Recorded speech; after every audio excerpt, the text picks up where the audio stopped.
ভবদ্রা তোত্রাজৌ শনিজ ব্রজ ব্রজেশ্বর ভজ্য সজ্জনায় জনিতাম উদায়ং যশোদায়ং তদীয় সহায় কারোহিণ্যামপি হরিরোহিণ্যাম ওং শঙ্খা পাত্রী ধাত্রী বঞ্চয়িতা বিদুরং তঞ্চিত বন্তৌ।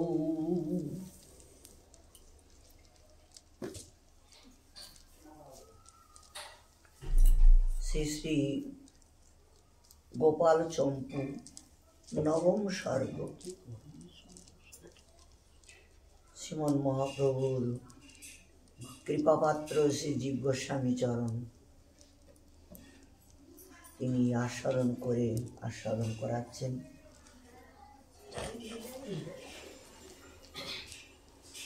নন্দ মহারাজ স্নিগ্ধ কণ্ঠকে বললেন যে কৃষ্ণ কি কি লীলা করেছিলেন, সেই সমস্ত লীলাগুলো আমরা একটু ভালো করে শুনতে চাই, জানতে চাই। ওনারা ছন্দ বন্ধ করি কৃষ্ণের সেই জন্মের থেকে নিয়েই বাল্যলীলা, শকট ভঞ্জনা আদি এবং দামবন্ধ লীলা শ্রবণ করিয়েছেন।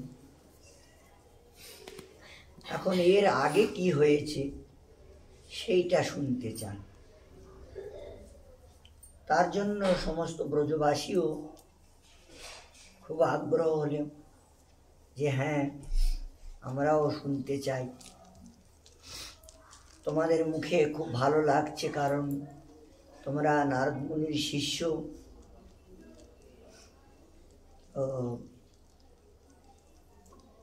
আর তোমাদের ব্যবহার এবং বলার কায়দাটা অতি সুন্দর, খুব ভালো লাগছে। তো প্রতিদিন সভা করে বসা হয় সকালে, তো সভা করে বসেছেন দুইজন, একজন শ্রোতা হয়, একজন বক্তা হয়। এইভাবেই কথা আর কি শোনানো হয়।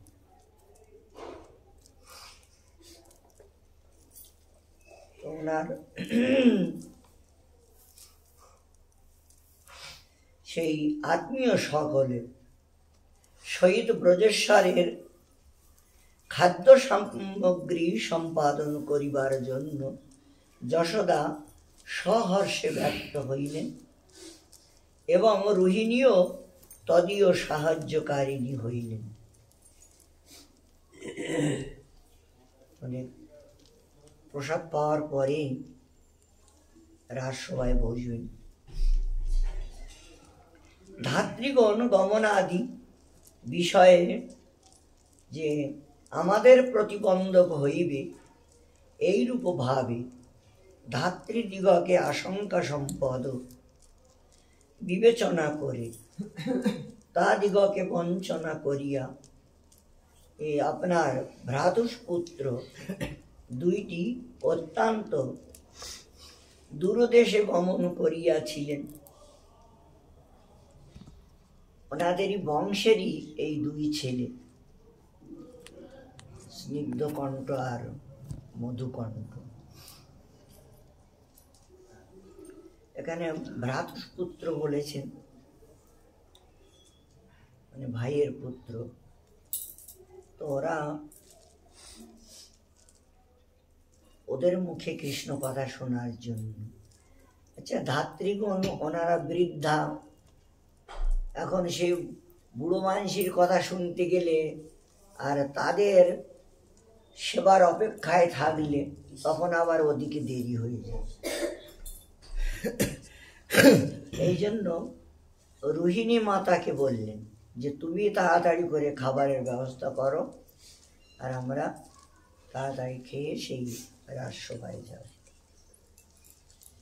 ধাত্রী নাম পরত্র কর্মণি মনাগো দত্তাত্মনা অমগ্রহত সব্যা সব্য দৃশর বিষয়ে শান্তদ অধিদেশে চত ক্রীড়াদম্ভ বসাত ক্রমাদ অপগত বিদ্রুত দুরস্থিত তত্রাথ সুহৃদ বিরোদ ধত গণৈ কলাহলং চক্রতু। বঞ্চনা যথা। যখন ধাত্রীগণ অপর কর্মে ঈশ্বর ভাবে মন সমর্পণ করিল, তখন তাদের অগ্রে তাহাদের বাম এবং দক্ষিণ ভাগে নেত্রদ্বয়ের গোচর স্থানে এবং যে স্থানে লুকায়িত হইয়া থাকিতে পারা যায়, সেই স্থানে ওই দুই ভ্রাতা ক্রমে কপট ক্রীড়ার ছলে চলিয়া যান। ধাত্রী মায়ের সঙ্গে খেলা করেন যখন কৃষ্ণ বলরাম, তখন তাদের সঙ্গে খেলা করতে করতে হঠাৎ লুকিয়ে যায়। তখন তারা বার্ধক্য বশত বুঝতে পারেন না যে কোথায় লুকালো, কি করলো। দৌড়াইয়া গিয়ে দূরে অবস্থান করেন। তারপর তথায় উদ্ধত কণ্ঠস্বরে স্বাধীনভাবে চিৎকার পূর্বক নিজ বন্ধু গণের সহিত কোলাহল করিয়া থাকে। তারপরে উনি তো খুঁজে খুঁজে আর পান না। ওনারা যখন পেলেন না, তখন ওরা হাতে তালি দিয়ে নাচে থাকে, আর যে তুমি আমাদের দেখতে পেলে না, চিনতে পারলে না, হাসি করেন। তথা তথা নিষ্কৃত তৎপালনাধিকৃত ধাত্রীবর্গ খনাত কৃতাবধানুসর্গ শীঘ্রমেব কৃতায়নুমার্গ ক্রমেণ শস্যকারণম অকারণ তমস আদিতম বধার্য নিজস্ব জোরাদেব বেদয়মাস।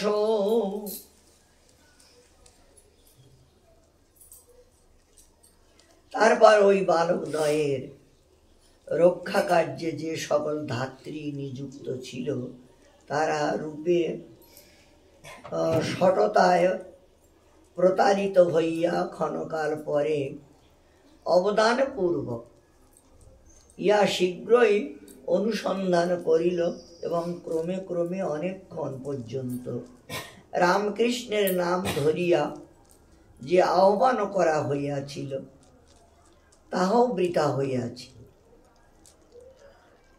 খুঁজে যখন পায়নি, তখন দুজনের নাম ধরে ওনারা ডাকছিলেন যে তোমরা কোথায় লুকাইয়েছ, কোথায় আছো, একবার কাছে এসো, দেখা দাও। ক্রমে ক্রমে অনেকক্ষণ পর্যন্ত রামকৃষ্ণের নাম ধরিয়া যে আহ্বান করা হইয়াছিল, তাহাও বৃথা হইয়াছে। ইয়া নিশ্চয় যে করিয়া নিজেশ্বরী যশোদা এবং রোহিণীর নিকটে গিয়া নিবেদন করলেন। তখন ধাত্রী মায়েরা যখন কোনো সন্ধান পেলেন না, ডাকেরও উত্তর দিচ্ছে না, তখন ওনারা যশোদা এবং রোহিণীর কাছে যেয়ে এই ঘটনা বললেন।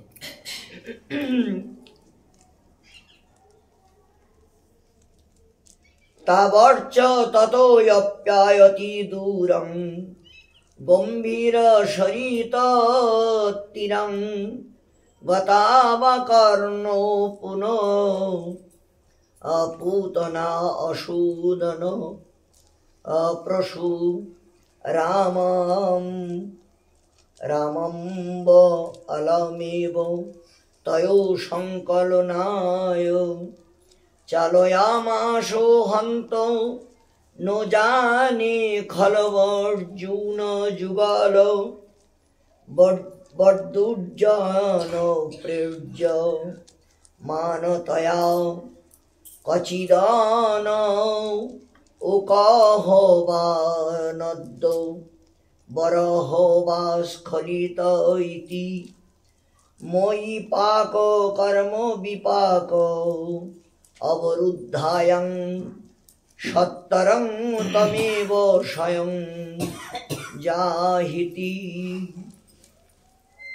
সেই সময় তথা হইতেও অতি দূরবর্তী গভীর নদী তীরে উভয়ে গমন করিয়াছেন শুনিয়া সেই পুতনাই শ্রীকৃষ্ণের জননী যশোদা তাহাদের দুইজনকে আনিবার জন্য রাম জননী রোহিণীকেই প্রেরণা করিলেন এবং বলিলেন, হায়, জানিতে পারিতেছি না, হয়তো সে অর্জুন দ্বয়ের ন্যায় দুর্জন কর্তৃক প্রেরিত হইয়া কোন বৃক্ষ অথবা নদীতে অবতরণ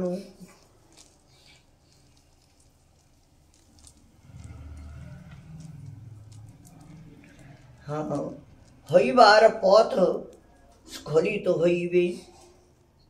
অতএব আমি অন্ন আদি পাক কর্মের আপদে অবরুদ্ধ হইয়াছি, তুমি সত্তারে সময় গমন করো আর দেখো তারা দুই ভাই কোথায় আছে। মানে কাছে তো দেখছি না বা কোনো আওয়াজই পাচ্ছি না। অনেকক্ষণ ডাকাডাকি করলেন, ডাকে কোনো সাড়া নেই। তখন কি করবেন? ওনাকে আদেশ দিলেন যে আমি পাক করছি, তুমি যে দেখো ছেলেগুলো কোথায় আছে। সাচ তত্র গতা শীঘ্রং ব্যাঘ্রীভ উতাঙ্গ মানসা শরীরে তীরগতং কৃষ্ণং ভগ্নার্জুনম অথায়ং। তারপরে রাম জননী ব্যাকুল দেহে ও ব্যাকুল চিত্তে তথায় গমন করিয়া নদী তীরগত অর্জুন বৃক্ষের ভগ্নকারী সেই শ্রীকৃষ্ণকে ডাকিতে লাগলেন। পুরের থেকে বেরিয়েই কৃষ্ণ বলরামকে রোহিণী ডাকতে লাগলেন। ততোচ্চ ক্রীড়া রঙ্গাকুল তয়া তদনঙ্গী কর্তরি সঙ্গী শীতরি কৃষ্ণে কৃষ্ণয় অগ্রজে চ। তদনুগতিষ্ণে সা পরিবৃত্ত সদ্মগত্ত তস্য কিঞ্চিদ ভয়স্থানম প্রভাবস্থানমেব প্রস্থপয়ামাস।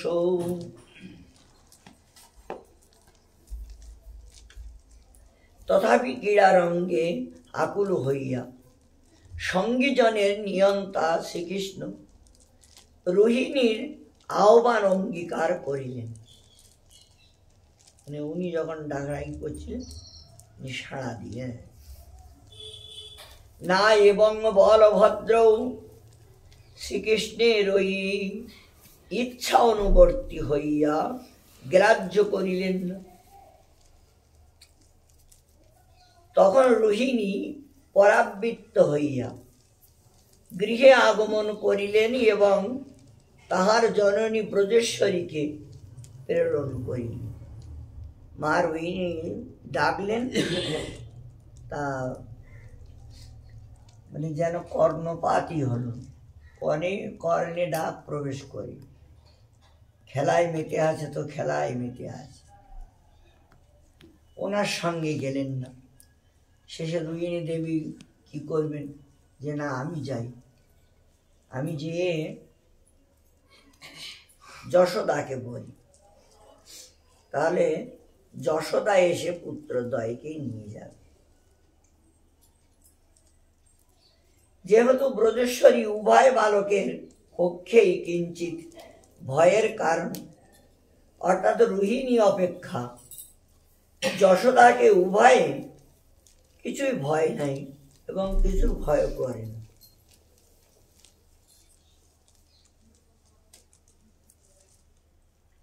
কিরান্তং তানয়ং বালৈরতিবেলং সহাগ্রজম বিক্ষস্তানমীশং স্নেহং বর্ষন্তি হুতি মাতর তনত নতু সহসা সমীপমাপ তদপলায়ন শঙ্কয়া আহুতি মাধুরী অচেয়মাস্যাদ্য অধূরিণতং শিও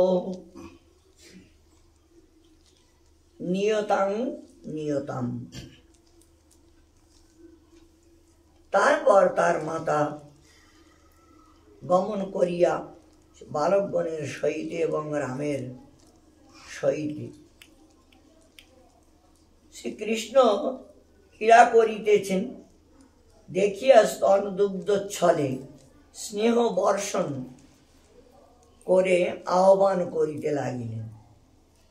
মা যশোদা এসে দেখছেন মানে খুব খেলায় মেতে আছে, আর এমন ভাবে মেতে আছে তার বাইরের কোনো কিছু তার কাছে যাচ্ছে না, কিছু বুঝতে পারছে না। এই জন্য ওনাদের দুইজনকে পাঠিয়ে দিল। তার কনিষ্ঠে গমন করিলেন না। আহ্বান মাধুরী তদুত্তর যে সুন্দর হইবে, সুন্দর হইতে হয় তাহা আপনার আস্বাদন করুন। ওই যে আমরা আলোচনা করি মাঝে মাঝে খুব উদার চিত্ত গৌরহরি, শরীর দিয়ে মন দিয়ে ধন দিয়ে যে কোনো ভাবে হোক ভগবানকে প্রসন্ন করা যায়। আচ্ছা,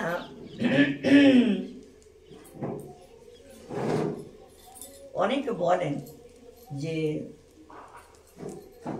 ধন থাকলে যদি মন না থাকে তাহলে ওটা স্বীকার করবে না। তো কথাটাও ঠিক। আচ্ছা, আবার যদি ধন না থাকে তো মনও আবার, মন থেকে কি করবে, ধন নাই, কিছু যে তৈরি করে ভোগ লাগাবে বা তার সামনে ধরবে, তো অর্থের ধনেরও প্রয়োজন আছে। আচ্ছা, তারপরে তন মানে শরীর, শরীর দিয়ে অনেকের মন আছে ধন আছে কিন্তু শরীর দিয়ে সেবা করার ক্ষমতা নেই, ক্ষমতা নাই। আবার কিছু আছে কুড়ি মানে করার ইচ্ছা নেই। তো ওই ধরনের ব্যক্তি আছে, তোমার একটু কঞ্জুস আর কুঁড়ে ধরনের। গুরুদেবের কাছে গিয়েছিল যে গুরুদেব, আমি শুনেছি যে মানুষের সেবা করলে নাকি ঠাকুরের বাহ্যিক সেবার খুব একটা প্রয়োজন হয়। হ্যাঁ, এটাও ঠিক, গুরুজি বলে বসলেন, এটা ঠিক। মানুষের সেবা যদি সত্যিকারে কেউ করে তা বাইরের সেবা করার দরকার হয় না। যারা মানুষের সেবা করে বাইরে কোনো রকম এই গিরিরাজকে একটু ডুবাইয়ে স্নান করাই দিয়েছি, দিয়ে একটু খোর তিলেও লাগাই দিয়েছি, একটু মিশ্রি বা একটু গুড় ওই ব্রজবাসীর কাছ থেকে চেয়ে এনে ওইটা একটু ভোগ লাগাইয়ে 1 গ্লাস জল ওইটা ভোগ লাগাই দিয়েছি গিরিরাজ, দিয়ে গিরিরাজকে স্বয়ং দিয়ে দিয়েছে। আর ওইটা পেয়ে উনি ভজনে বসে গেলেন। এখন আর চিন্তা নেই। সেই রাত্রের বেলায় রাধারানী প্রতিদিন 8:30টায় শয়ন করেন। প্রতিদিন 8:30 খুব জোর 9:15 শয়ন করেন। আবার 10টার সময় ওঠেন, অভিসারে যাবেন সবাইকে নিয়ে। সেখানে পৌঁছাতে হবে 10:48, যেখানে কৃষ্ণ বাঁশি বাজাচ্ছে। দুপুরে হোক রাত্রে হোক, তো মানে এটা ক্রম রূপ গোস্বামী দেখাইছে। গোবিন্দ লীলামৃতেও আছে, এটা ওনারই অনুমোদন। তো এখন 8:30টায় রাধারানীকে স্বয়ং দিতে হবে। তো 8:30 পর্যন্ত উনি এই প্রাত মানে সেই নিশান্ত লীলার থেকে নিয়ে এতক্ষণ প্রাতলীলায় একটু রাধারানীকে স্বয়ং দিয়েই উনি ছুটে বাহ্য ক্রিয়া স্নান টান এটা মানে দৌড়াই, হাঁটে না, দৌড়াই করে এসে কোনো প্রকারে এই ওর ভিতরেই রাধারানী ওঠার আগেই, কারণ উনি উঠলে ওনার স্নান জল দিতে হবে, পুষ্প আদি তুলসী চয়ন করতে হয়, চন্দন ঘষতে হয়, অনেকগুলো সেবা আছে। প্রাতকালে রাধারানী চিত্রপট সেবা করেন, বা গুরুদেবীদের সেবা করতে হয়, সখীদের, জুতেশ্বরীদের। এই জন্য মানে ওই যে ওখান থেকে এসে যে রাধারানী শয়ন করেছেন ওই সময় একটা সময়, আর একটা সময় আছে বিকালে এই 2:30টার পরে, মানে এই 2:30 নয় 3:36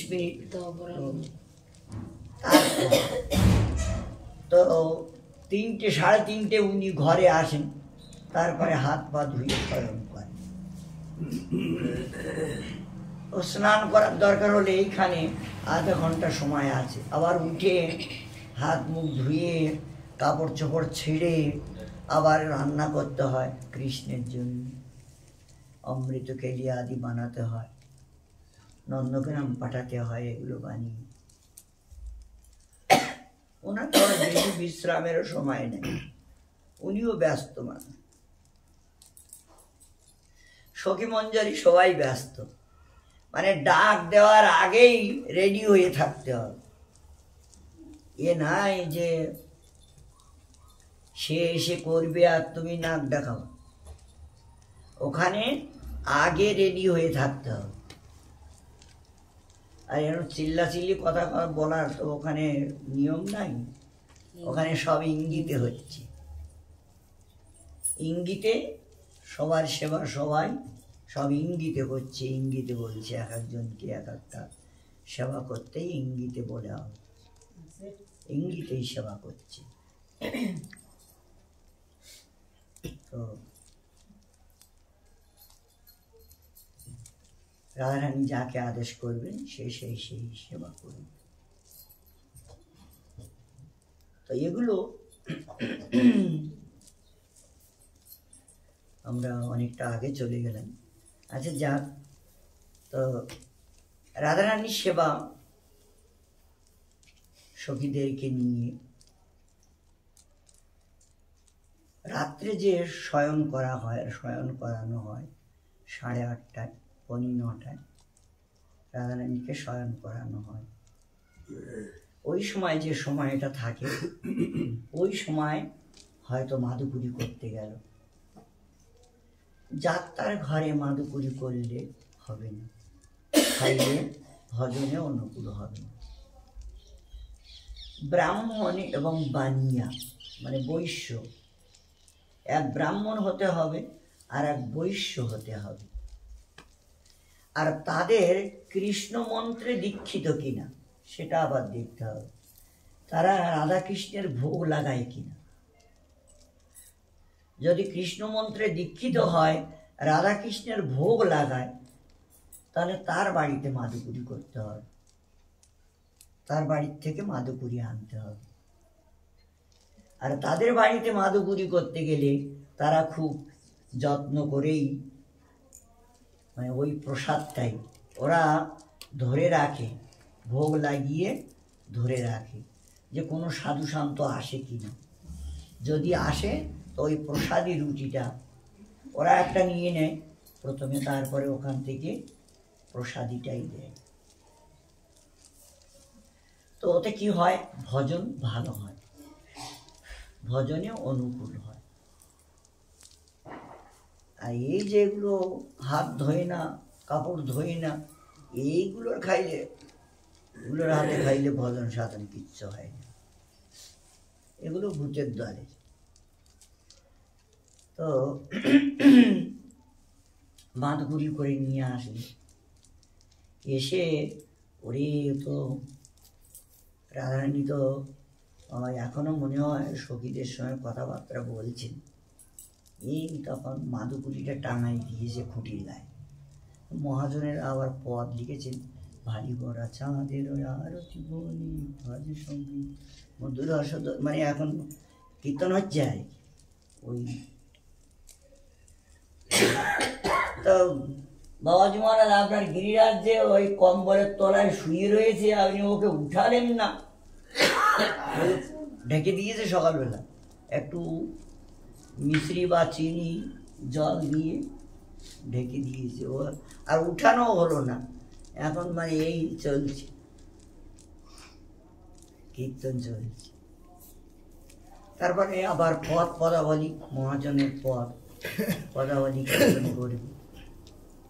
তো এগুলো হয়ে গেলে যদি একা থাকে তাহলে একা, আর যদি একসঙ্গে 4-5 জন মিলে করেন তা ওইটাই হবে। 4-5 জন মিলে খুঁটিতে টাঙাই দিয়েছি, সবাই মিলে আরম্ভ হয়ে গেল। তারপরে কতক্ষণ পর্যন্ত রাধারানী যতক্ষণ না উঠবে ততক্ষণ পর্যন্ত এগুলো চলবে।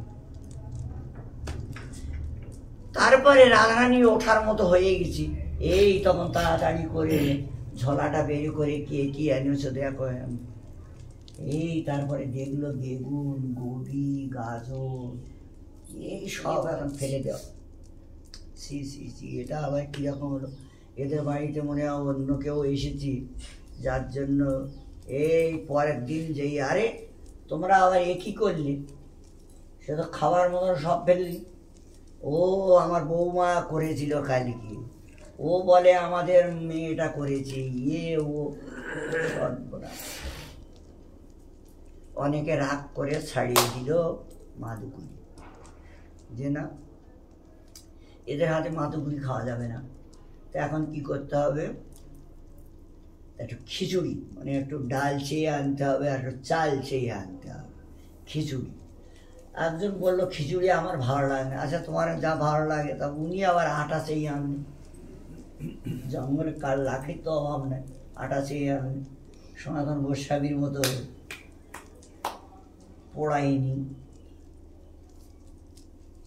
কড়াই নিয়ে জল দিয়ে খেয়ে নিল। তারপরে আবার শুরু হয়ে গেল মানে লীলা। দর্শন হচ্ছেন, যুগল বৃন্দাবনে এসেছেন, নবমল্লিকা মণ্ডপে মিলন হলো। তারপরে অরুণাম্বুজ কুঞ্জে নিয়ে ভোজন করানো হলো। গোবিন্দস্থলী তোমার মাঝখানে মণি মন্দির, আর এক পাশে হলো এই যোগপীঠ করা হয় 16 দল আকৃতি চৌতারা, আর এক পাশে আছে বসাইয়ে সেবা পূজা করা হয়। সেখানে এরকম এর মতো, যেমন বেঞ্চ ওই রকম ধরনের বেদি তৈরি করা আছে। অনঙ্গ মঞ্জরীরা, তোমার ওই সখীরা, রূপমঞ্জরীরা, পিছনে গুরু মঞ্জরীদের বসে, মানে সেবা পূজা করার জন্য সেখানে নিয়ে বসাইয়ে সেবা পূজা করা হয়। আগে যোগপীঠ দর্শন হয়, তারপরে সেবা পূজা করা হয় বসাইয়ে। তো বৃন্দাবনে ওখানে রাধারানীর সঙ্গে অভিসার করে এই দাসীটা যাচ্ছে। গোবিন্দস্থলীতে 4 বনদেবীর দাসীরা, 4 বনদেবী মানে বৃন্দা, বৃন্দারিকা, মেনকা, মোরেলা, 4 বনদেবীর আবার 4 জন করে দাসী আছে। তারাই এই ফুল, তুলসী, চন্দন সমস্ত সব কিছু ওরা গুছাই রাখে। সব যত জুথেশ্বরী সেখানে সেবা করতে আসে বা সেবা করে তাদের জন্য গুছিয়ে রাখা হয়, গুছিয়ে রাখেন। যুগলের সেবা করা হয়। যুগলের পূজন করার পরে ললিতা সখী 9টা বাতি দিয়ে আরতি করেন। 9টা বাতি আরতি করে উনি ইত্যাদি যা কিছু শঙ্খ, বস্ত্র, পাখা, চামর ইত্যাদি দেখানো হয় গরমের সময়। তো রাখলে এইবার 9টা বাতির থেকে একটা করে বাতি অষ্টযুথের কিঙ্করী যারা আছে তারা একটা করে বাতি ওই সোনার প্রদীপে নিয়ে নেন। প্রথমে অষ্টসখীকে, অষ্ট কেশরের মঞ্জরী মানে রূপ মঞ্জরী, এনারা হলেন বড়। অনঙ্গ মঞ্জরী আস, এরা হলো ছোট।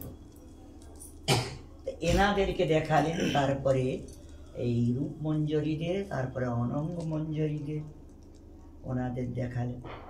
ওনাদের পরে যারা গুরু মঞ্জরী, যেমন মঞ্জুলালী ওনাদের ভিতরে রয়ে গেল। তো আমার হলো চম্পক মঞ্জরী, মণি মঞ্জরী, মানে এইভাবে আর কি রং মঞ্জরী হয়ে ওইভাবে নিয়ে প্রীতি মঞ্জরী পর্যন্ত দেখানো হবে। মানে ক্রমটা হলো এইরকম।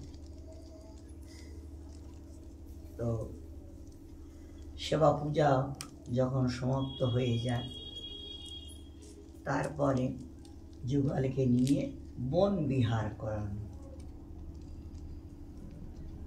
বন বিহার, কোন বনে কি আছে, নিত্যলীলা তো নিত্য নূতন, এক এক জায়গায় এক এক রকম। তো সেই উত্তরে হলো শ্বেতাম্বুজ কুঞ্জ, ঈশান কোণে হলো মাধবী মণ্ডপ, হ্যাঁ মাধবী মণ্ডপ, আর পূর্বে হলো নীলাম্বুজ কুঞ্জ, অগ্নিকোণে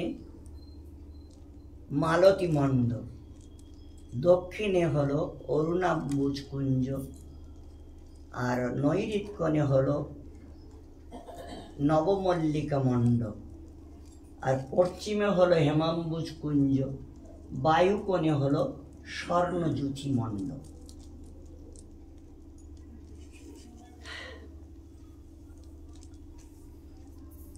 তো বায়ুকোণে স্বর্ণজ্যোতি মণ্ডপে গেলেন। সেখানে বিভিন্ন প্রকারের যুগলের বিগ্রহ বা সখীদের বিগ্রহ তৈরি করা আছে ওই কুঞ্জে। তো ওখানে যেয়ে মানে উভয় উভয় মানে বুদ্ধিটা কার কেমন জানার জন্য লুকাচুরি খেলা, ওখানে যেয়ে লুকাচুরি খেলা হয়। শ্বেতাম্বুজ কুঞ্জে পাশা খেলা হয়। তো লুকাচুরি খেলা করে ওখানে যে অনেক সময় কৃষ্ণ হেরে যায়, অনেক সময় রাধারানী হেরে যায়। কৃষ্ণ মানে চোখ বেঁধে দেওয়া হয় প্রথমে, তার বা চোখ আটকে ধরা হয়। কিন্তু কৃষ্ণের বেলায় এখন যদি চোখ ধরতে যাও তা আবার একটু অসুবিধা আছে, উনি চঞ্চল মানুষ তো, এই জন্য ওটা করা যায় না। তুমি এক জায়গায় চোখ বন্ধ করে বসো, মানে ওনার বেলায় এইরকম। রাধারানীর বেলায় সখীরা চোখ বেঁধে দেখতে না।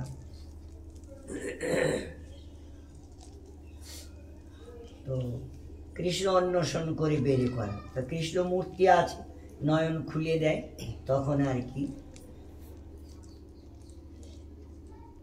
তো রাধারানী খুব কম হারে এই কারণে ওই বনের যারা ভ্রমর, যারা পাখি, ওই বনে যারা পশু ইত্যাদি যারা আছে, ওই সময় কিন্তু সবাই চুপ থাকে, কেউ কিচ্ছু বলে না, চুপ থাকে। কিন্তু দেখে যে রাধারানী হেরে যাচ্ছে, তখন কেউ না কেউ একটা ইঙ্গিত করে। পাখিরা গাছে বসে আছে, একটা পাতা ঠোঁট দিয়ে ছিঁড়ে ওই আসল কৃষ্ণের উপরে ফেলল। রাধারানী তখন জেনে ফেলে যে এইটাই হলো আসল কৃষ্ণ, এটা বিগ্রহ নয়। কি হয়তো একটা ভ্রমর করে কৃষ্ণের উপরে পড়ল, তখন বোঝা গেল এইটাই কৃষ্ণ, মানে আসল কৃষ্ণ। এইরকম হয়। তারপরে ওরা আবার দেখে যে আমরা রাধারানীকে জিতাই দিয়েছি, এখন কৃষ্ণকে হারিয়ে দিলাম।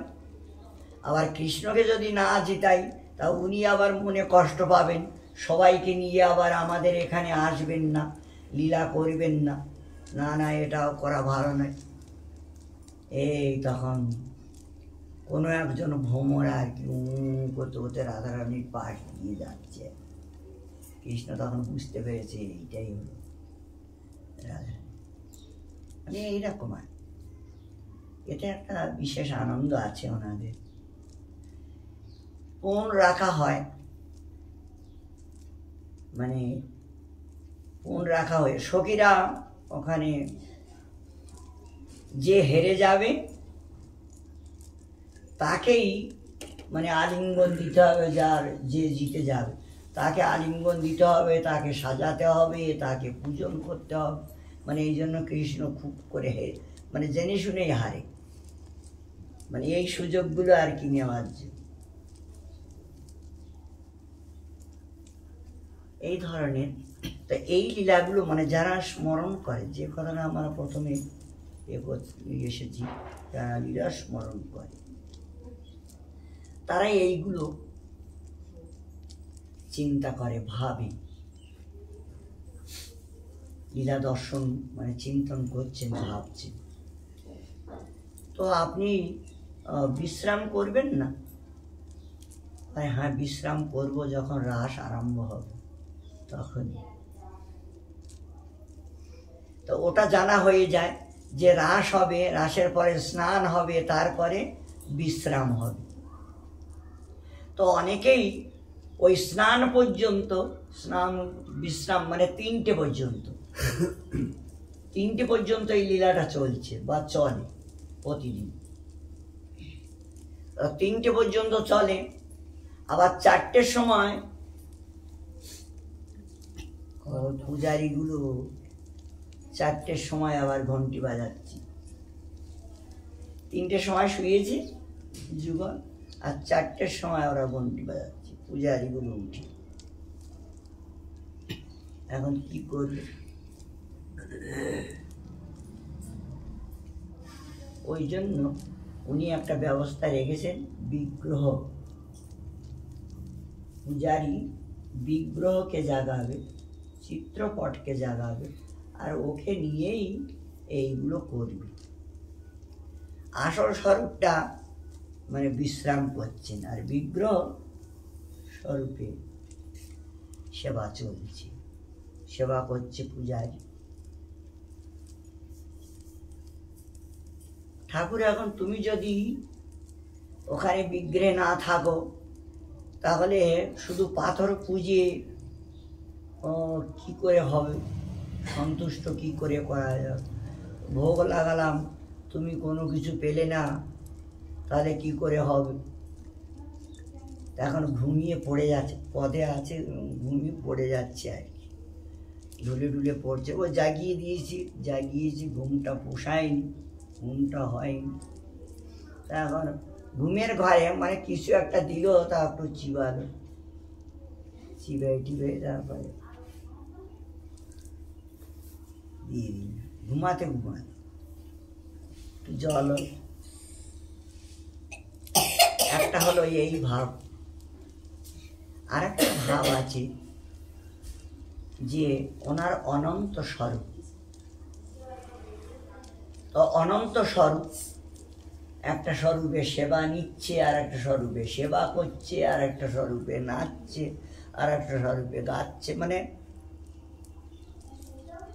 এই বিষয়ে যদি চিন্তা করা হয়, ভাবা হয়, তো কোনো অসুবিধা নেই। মানে সব কিছুই সঠিক, সব কিছুই ভালো। অনন্ত স্বরূপে সেবা নিচ্ছেন, সেবা করাচ্ছেন, সেবা করছেন, মানে বিশ্রাম করছেন, আবার ওদিকে সেবা নিচ্ছেন। যাই হোক, যিনি লীলা স্মরণ করছিলেন তিনি এখন ওই 4টে ঠাকুরকে জাগাচ্ছেন না। ঠাকুর শয়ন করেছে 3টের সময়, উনি কিন্তু জাগাচ্ছেন না। উনি কি করলেন, ঠাকুর যেই শয়ন করলো, উনি তাড়াতাড়ি যেয়ে একটা দৌড় দিয়ে একটুখানি জল কোনো রকম আর কি স্নান করে নিয়ে আর তিলক করে মালা নিয়ে বসে গেলেন। তারপরে আবার এনাদের শোয়াটা কিরকম, ওই চুটিয়াটা খুঁটির গায়ে বেঁধে রাখেন, চুটিয়াটা খুঁটির গায়ে বেঁধে, মানে ঘুম আসলে তখন ওর টান পড়ে, আর ঘুম আসলে টান পড়ে, তখন আবার জাগতে হবে। এখন আমাদের তো মোবাইল হয়েছে, মোবাইলে অ্যালার্ম দিয়ে রাখি, ওনাদের অ্যালার্মটা এখানে বাঁধা আছে। আর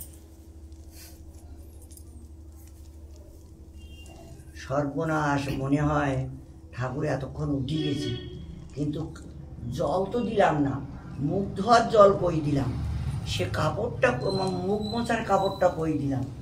ওহো, আজ তো রূপমঞ্জরীকে দিতে হলো বা রতিমঞ্জরীকে দিতে হলো, আমার কাজটা ওনারাই করলেন, আমার দ্বারাই হলো না। এই এখন মালা রেখে এখন এই চলছে, কি মানে নিজেকে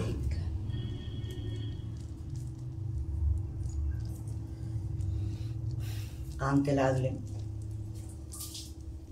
তারপরে আচ্ছা যাক, একটা ভুল হয়ে গেছে, খবরদার এরকম ভুল আর করবি না, মানে নিজেকে বলছি, এরকম ভুল আর করবি না।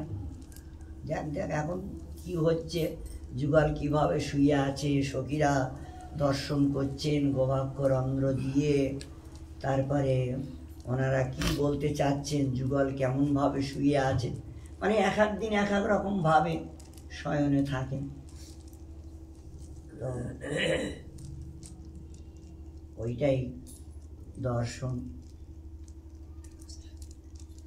তো সাধকদের মানে সেবাটা হলো এইরকম ক্রম করে, মানে এটাকে স্রোতবধ বলে, স্রোতবধ সেবা, একটার পরে স্রোতবধ সেবা। আর একটা সেবা আছে হরদবধ, সেটা কিরকম,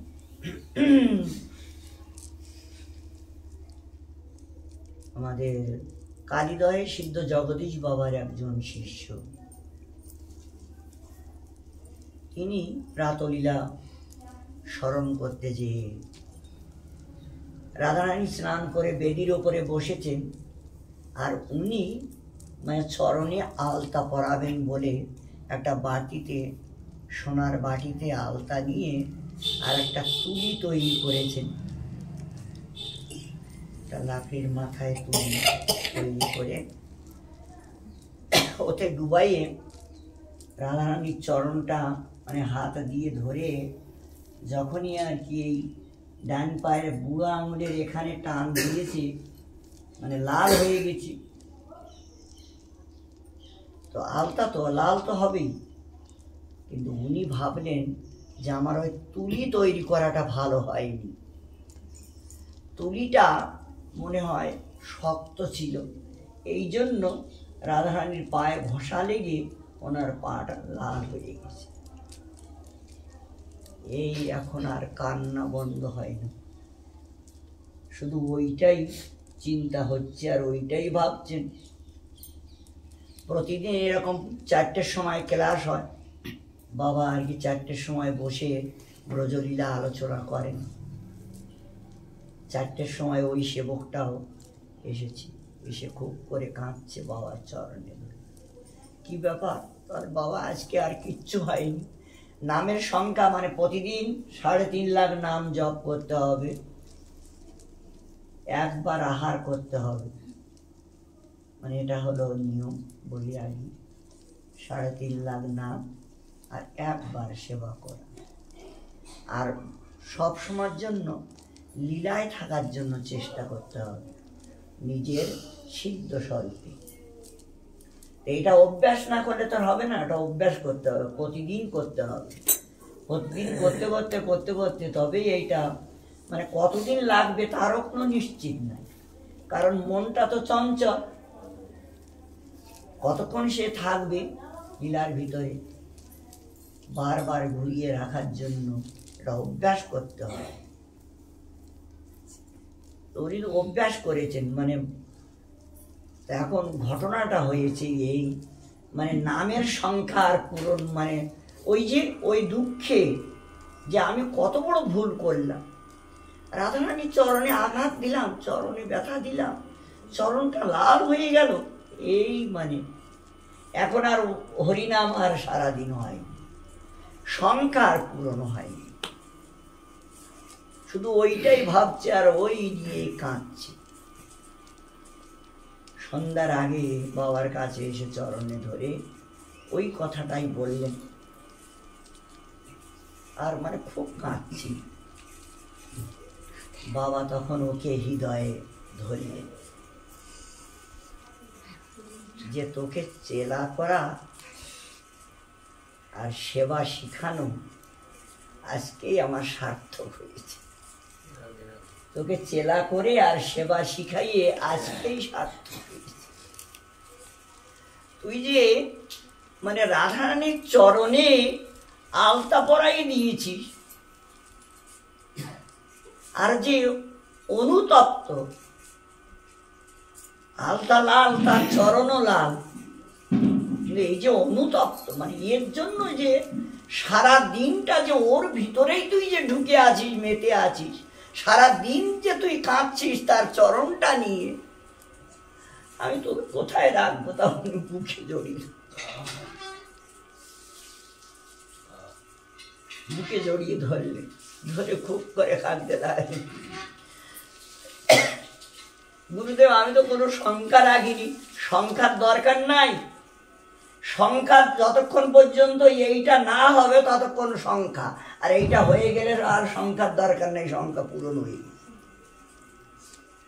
এইটা হলে আর সংখ্যার দরকার নেই, যতক্ষণ না হবে ততক্ষণ সংখ্যার দরকার। সংখ্যা সমাপ্ত, মানে খুব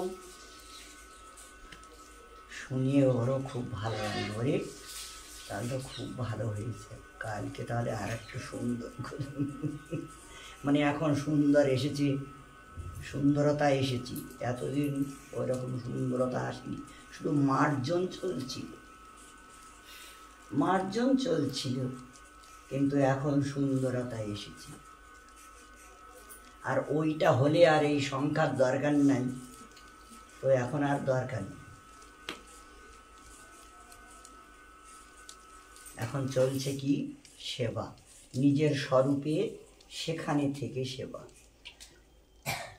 রাধারানী যেখানে যাবেন সঙ্গে যাওয়া, সেবা করা। এই ভজন সমাপ্ত হয়ে এইরকম ধরনের ভজন সাধন আমাদের মহাপ্রভু যে প্রণালীটা, যে কায়দাটা আমাদের শিখাইয়েছি, যে নিয়ম কানুনটা গোসাইরা করেছেন, পরবর্তীতে সিদ্ধ বাবারাও করে দেখিয়েছেন। মানে আমাদের কায়দাটা হলো এই, শাস্ত্র গ্রন্থ একটু দেখতে হয়, জানতে হয়।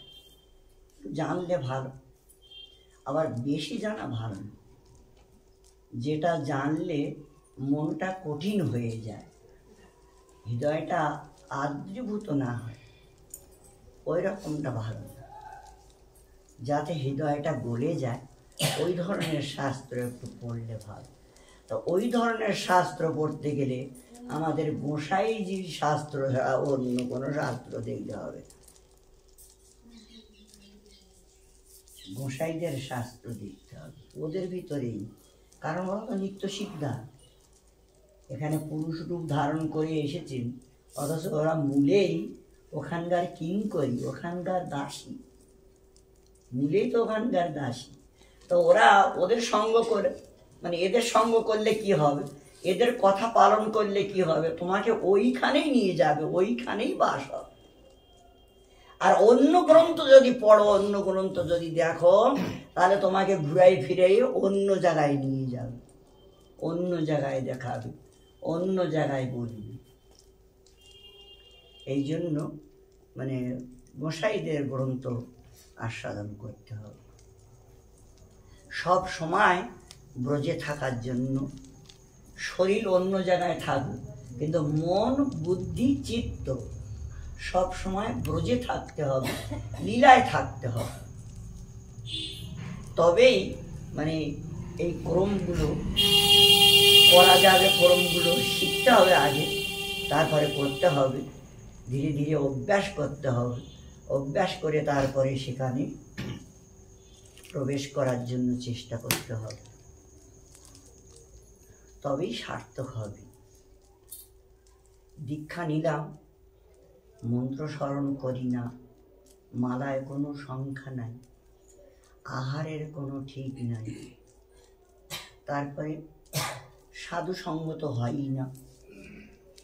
সাধু সঙ্গ না হোক, গ্রন্থ সঙ্গ করলে ভালো। গ্রন্থ সঙ্গ আবার যে কোনো গ্রন্থ সঙ্গ করলে হবে, এরকম গোসাইদের গ্রন্থ দেখতে হবে, তাহলে ভালো হবে। আচ্ছা, গোসাইদের গ্রন্থ কেনার পয়সা নেই, ও অল্প দাম নরোত্তম ঠাকুরের প্রার্থনা, প্রেম ভক্তি চন্দ্রিকা। অনেক মহাত্মারা এই প্রেম ভক্তি চন্দ্রিকা পড়ে আর ওইটাকে অনুকরণ করেই প্রেম ভক্তি লাভ করেছে। এরকম ধরনেরও অনেক দৃষ্টান্ত পাওয়া যায়, জানা যায়। আচ্ছা, যা এখন আমরা ব্রজের থেকে আর বাইরে অন্য কোনো কিছু আনতে চাই না। মানে কায়দাটা হলো এইরকম যে নিজের স্বরূপে স্থিতি হয়ে, ব্রজলীলায় স্থিতি হয়ে থাকা এবং সেখানে সবসময় সেবা করা, এটার অভ্যাস। এই যে অভ্যাস করা, অভ্যাস না করলে হবে। প্রতিদিন এই নিয়মটা যদি করা যায়, আপনারা যদি করতে পারেন, তবেই রাধারানীর দোহাই দেওয়াটাও সার্থক হবে এবং মহাপ্রভু রূপে যে উনি বিতরণ করেছেন ওই স্বরূপটাও আনন্দ লাভ করবে। গোসাইরাজ লিপিবদ্ধ করে আপনাদের জন্য চাঁদনি রাত্রি বসে লিখেছে, সারাদিন সংখ্যা পূরণ, আর রাত্রে চাঁদের রাত্রে বসে গ্রন্থ। ওনাদের তখন সার্থক হবে লেখাটা, যে এটা কেউ আচরণ করছে। তার উপরে মহৎ কৃপা, ভিন্ন কর্মে সিদ্ধি নয়, এই মহৎ কৃপা তার উপরে আসবে, যে আচরণ করছে বা যে আচরণ করে। যাই হোক, মানে সময়টা নষ্ট করা ভালো না, সময়টা কাজে লাগানো ভালো। কাজে বলতে এগুলো সেবার উপরে শ্রবণ কীর্তন অর্চন বন্দন যা কিছু, এগুলো সব সেবা। নববিধ ভক্তি সবই সেবা। এর ভিতরে থাকতে পারলেই তবে জীবনটা ধন্য হবে। যদি এ জন্মে ভজন মানে সম্বন্ধ হলো না, কিন্তু পরবর্তীতে আবার কোনো ভাগ্যবতীর কাছে পাঠিয়ে দিয়ে সম্বন্ধটা পুরা করাবে, এই ভাগ্যটা ঘুরে আসবে। আচ্ছা, জয় শ্রী রাধে রাধে।